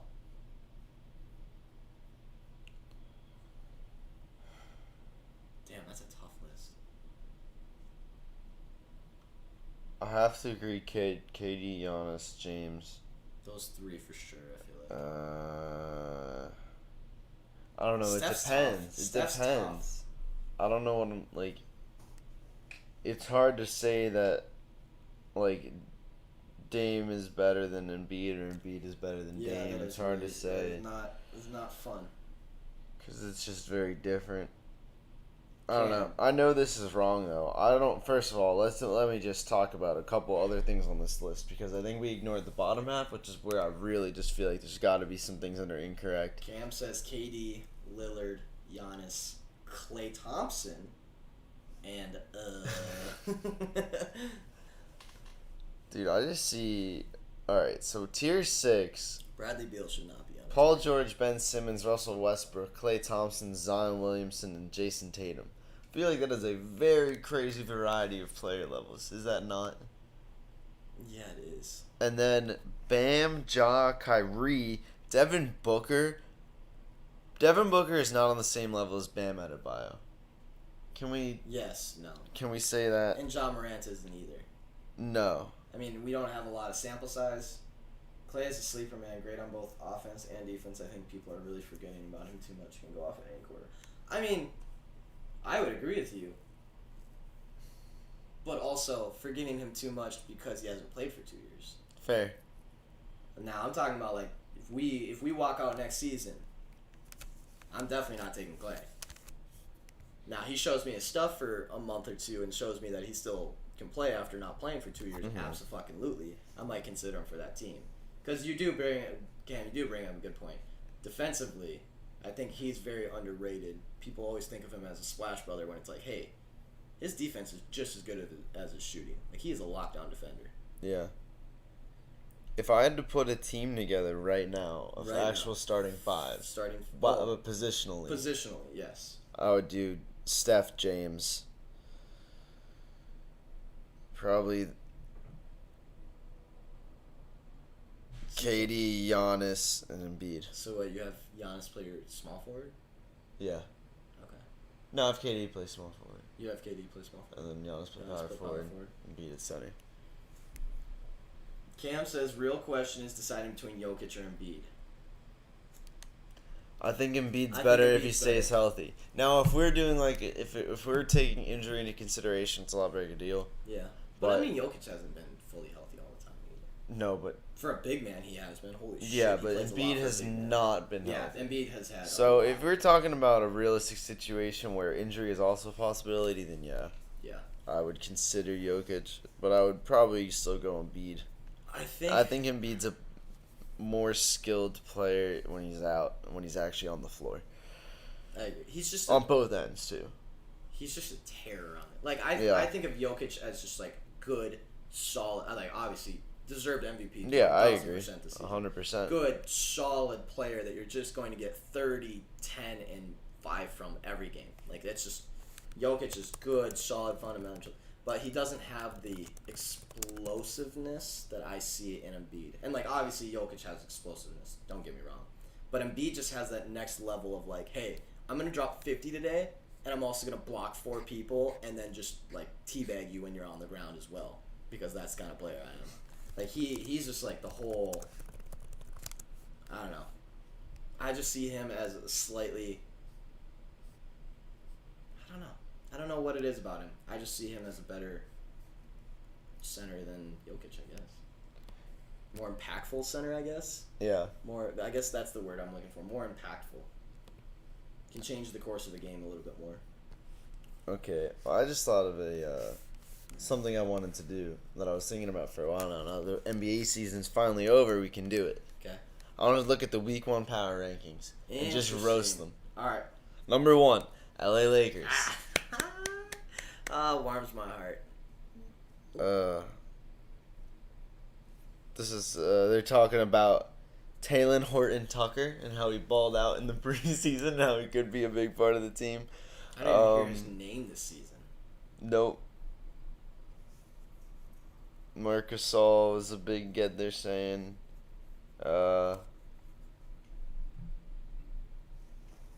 Then the Bucks were at 2. That's Interestingly impressive. enough, the Wow. Bucks were at 2. Yeah, because remember, they, like, regressed throughout the season Yeah. going on, because everyone, I still think it's so funny. Whole crowd is just amping up that coach, and the coach sitting there like, you all wanted me fucking gone 30 days ago. Wow. So they actually called that the Drew Holiday. That was big pickup. That pretty good. That's pretty good. That's pretty good. Denver at 3. The Denver at Nuggets. 3. Yeah, that was before they knew that Jamal Murray was going to bust his leg. Yeah, which is fair. Yeah, because they probably would have had a hell of a run if he wasn't in, I would think. And Jokic did get MVP, so that's got some. And then the Clippers at 4. Interesting pick. I definitely would not have put them up there. No.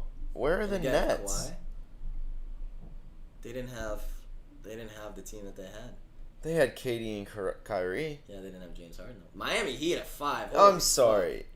If you don't think Katie and Kyrie are supposed to, where are they? All right, fuck. Miami. Remember how bad that defense was. They had like the 32nd ranked defense for the first half of the season. Yeah, but they had this like the best record. Did they still? They were at the 2 seed by That's the right. end. That's right. Yeah, you're right. Yeah, Heat at 5 is a weird one, but remember how bad the Heat were to start? I was surprised how well they finished. That's They had a true. terrible start to the season. And they lost. There's to- the Nets They at lost 6. to Milwaukee too. Remember when we were like, damn, they really swept the Heat? Wow, both teams are super fucking bad. True. Utah at 7. Utah at 7. Then the Boston Celtics at 8. Mavs at 9. That was a oopsie, probably. The Raptors at 10. That's an even bigger oopsie. That's an oopsie.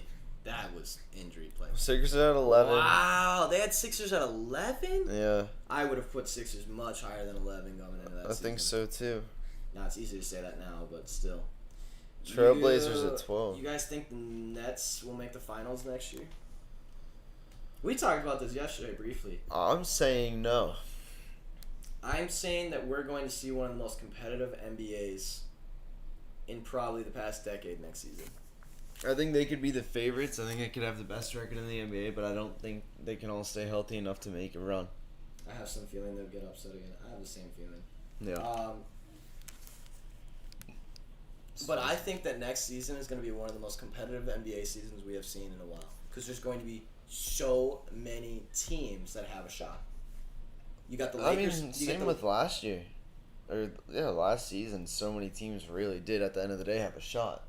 Yeah. The West shook out in such a I way did- that any seed could have went.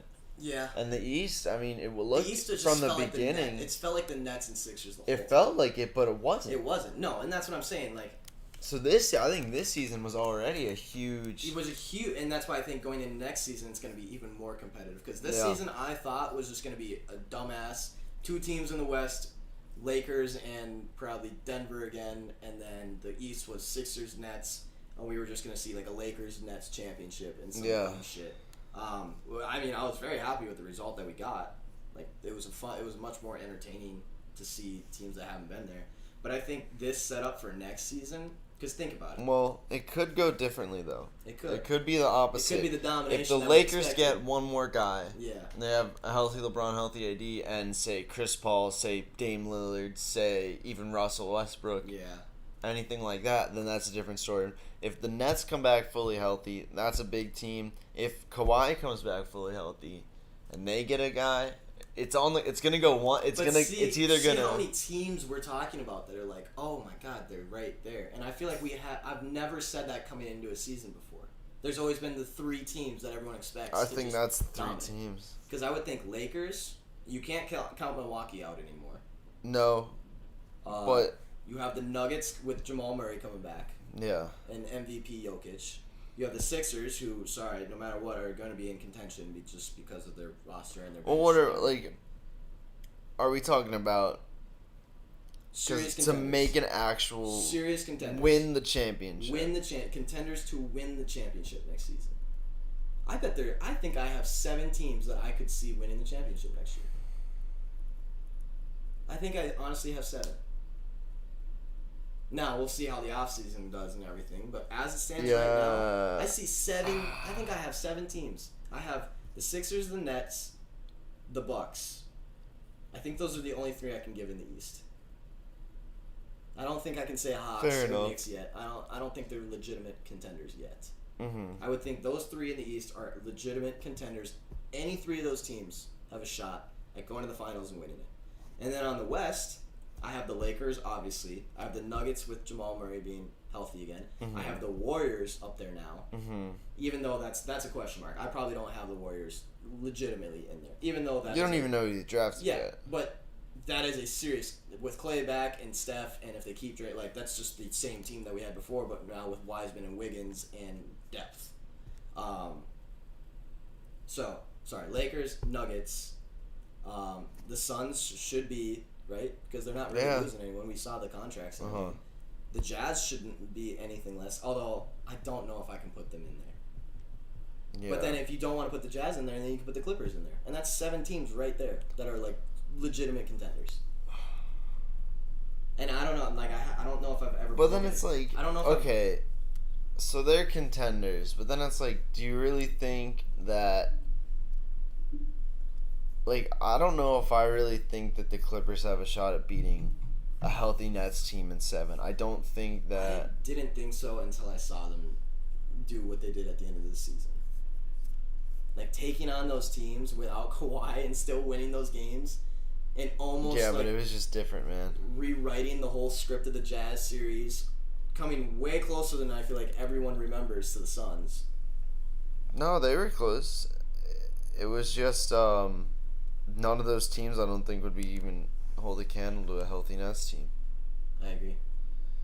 That's a weird, like. A healthy Nets team though is it's a tough thing to ask for. Yeah, A healthy, so I don't know a if it's healthy not. NBA team is a tough thing to Yeah, ask for. Let so alone if 3 if we're All-Stars assuming an fully healthy. injury happens to I mean, somebody, that's a whole different conversation. But let's I see who they put at seriously the think bottom next of season this. is lining up to be one of the most competitive seasons. Whether it will be or not, I don't know. But I feel like we have a good setup at least. Give me T-Wolves at 32. Or 30. OKC. Yeah. Detroit, Actually, they probably thought that the T-Wolves were going to be decent this year. Knicks. Knicks that at was wrong. 27. Knicks at 27. Knicks were power ranked at Kings 27. at 26. That was a miss, too. The Hornets at 25. Wow. That was a miss. T-Wolves at 24. There's my T-Wolves. Hey, boys. Oh, God. Still didn't even live up potential to being the top 24 team. Bulls 23. barely did that, if they even did. I don't think they did. Spurs at 22 did better than that. Bulls came back at the end. Hawks at 21 did a lot better than that. Wizards at 20. Wizards. I feel like their offense Magic was way better than 19. people expected. The Pelicans at 18. Gross. Grizz 17. They ended up right about there. Yeah. Pacers. Right about there. Yep. Warriors. Right about there. Right too. about there. Houston Rockets Rockets, did not They end were wrong there. about that one. But Houston they had a 17. big fat James Harden. Yeah, that's true. Big old hunk of James Harden. Big ol' hunk of James Harden. And then someone's at 13. Yeah, that's interesting, man. Have we decided if that was a fake out, James Harden, or if he really did gain that weight and then lose? I it that think fast? he really gained it and lost it that fast. Do you think so? I think he just had a professional personal trainer and just was like, I mean, book me, make me lose it. It can't take much. No. It was probably just like beer fat, anyway. It's so funny, though. It is funny. That is so The funny. fact that he actually went to that lengths to get off that team. Right. Anyways, that's it for the show today. Yeah. 12:09. Tomorrow. Oh, tomorrow. Y'all need to get excited baby. tomorrow. Tex coming back on the show. I think last Friday he was on here. We hit 13 of 15 leans or some shit. 14 Yeah, of it was 15. pretty good. Unbelievable. We're going to do the exact same thing tomorrow. Get ready. It's going to be a big old slate. I am excited. I get to talk to my boy Tech Money again, who's on an absolute fucking heater right now. Go check him out on Twitter. It's worth it. Tech Money Options. Oh, wait, Braxton has his 50 player tier Okay, I have my rankings 50 ready. player tier ranking. Jesus Christ. I can't wait to listen to all 4 hours of that. Again, everyone, thank you for popping in. Absolutely. We have some things on the horizon for the studio, for the show Some itself. things and some items. Some things, some items. And some thoughts. We're going to look, you know, it's been a process, this whole thing. Just keep figuring it out. But let's win some money today. Everyone tweet out your wins. As always, don't listen to those douchebags on Twitter who tell you not to tweet your wins. Tweet all your wins. Just flex. Show everyone Flex shit you're on 'em. hitting. Cam, peace out. Win Peace. some money today. Love. 12:10. We're out of here. See you tomorrow at 10 a.m. Probably go a little bit late with Tech tomorrow. We'll see you Yeah, then. most likely, huh? We'll see you then. We'll see everyone in here. Oh, baby. Can't wait. Can't wait.